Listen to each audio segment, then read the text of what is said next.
Hey guys, so originally this week I was going to do a video on astral projection and lucid dreaming. About an hour though before I sat down to film, I got asked a question about a previous video, the dark spirit video, in which it ended up being attached to a photograph of my grandmother. Anyway, I was asked how anything could attach to this photograph, or why would it be attached to this photograph of this wonderful woman, right? So we're going to kind of go into that. The first thing I think is important is always energy. When any haunted object, it has to be embedded with energy.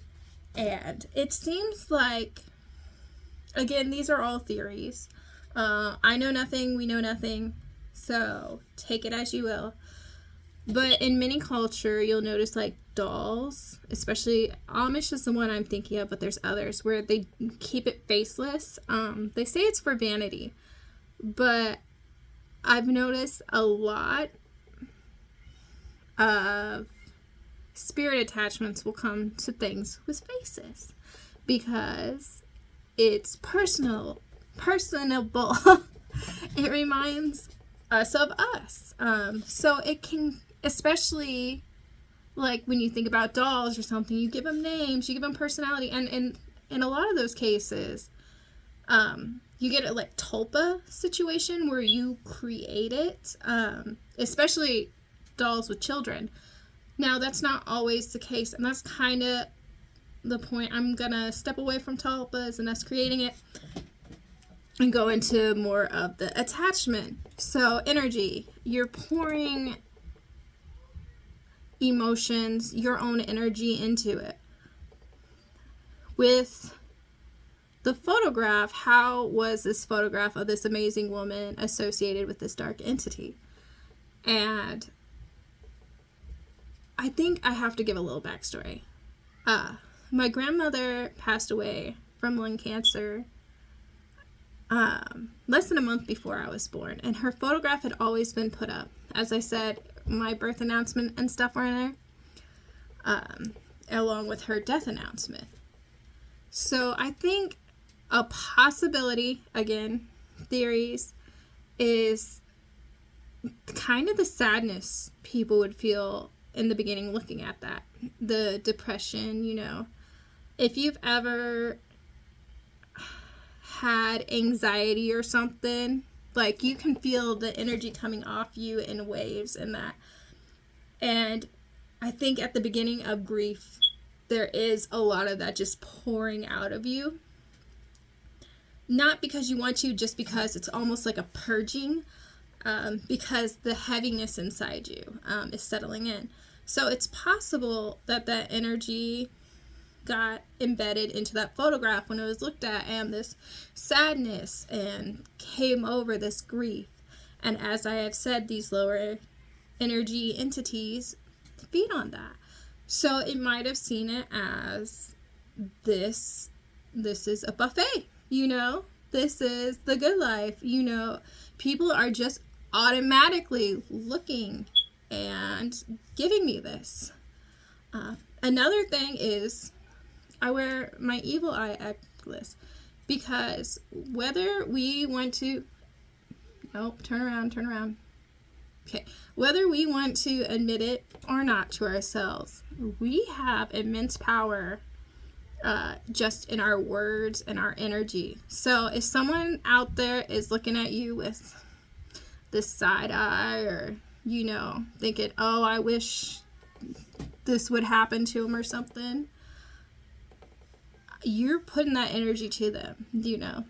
And yeah, your spirit guides help protect whatever, not whatever the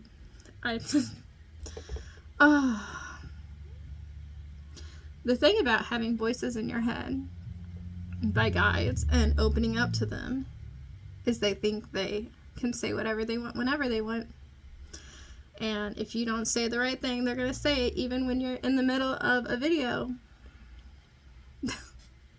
Anyway, whatnot was apparently not the correct thing to say.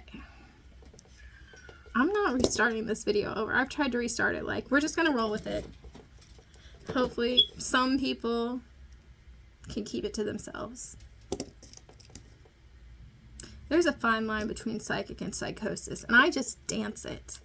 Anyway, that energy can be given to you, transferred to you, essentially, by another person. I know this last year I had someone giving me lots of bad energy, and I knew because I could feel it, and I'd be like, you know what, return it back to sender. I don't want this. And like a series of unfortunate events would befall them, and which only made my life harder for the situation. And in that case, I had to learn to transmute it. Like, I like to joke I'm an alchemist, but I mean, it's true. So if you want to learn that, just let me know. It's really easy. It's just, I'll just go ahead and tell you, no gatekeeping here. It's just as easy as telling your spirit team, hey, this energy, I don't want this bad energy. Turn it into, you know, abundance, turn it into wealth, turn it into success for me, which is ultimately the best revenge.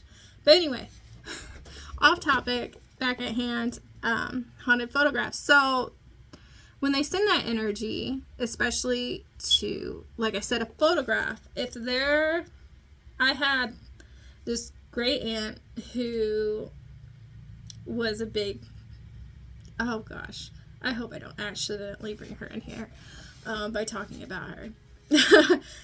But she, all right, I'm not. They're protecting.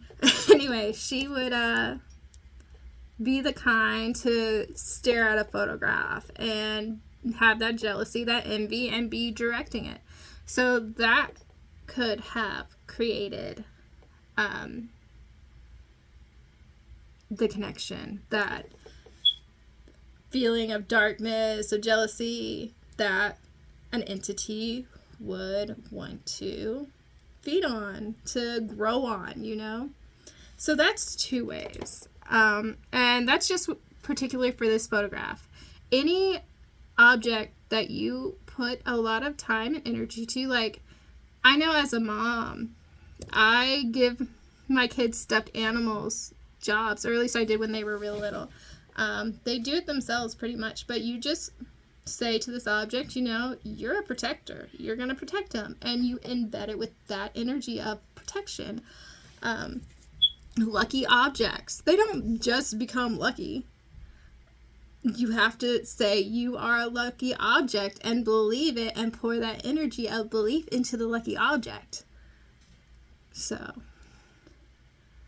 that's, I think, and then there's like, you know, the old not like player pianos, but pianos that play on themselves, or music boxes that go on themselves. That's because there's that energy that was cranked into them. So that's where your kind of residual comes from.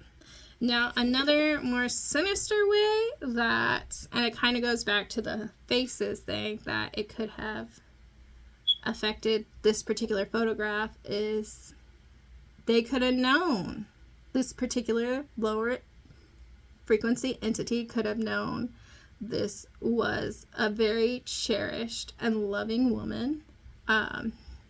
She was a psychic too. So she would have been fairly well known in the spirit realm. And he could have looked at that photograph, or it could have looked at it. It had more masculine energy. That doesn't mean that it was. But it knew this connection and exploited it.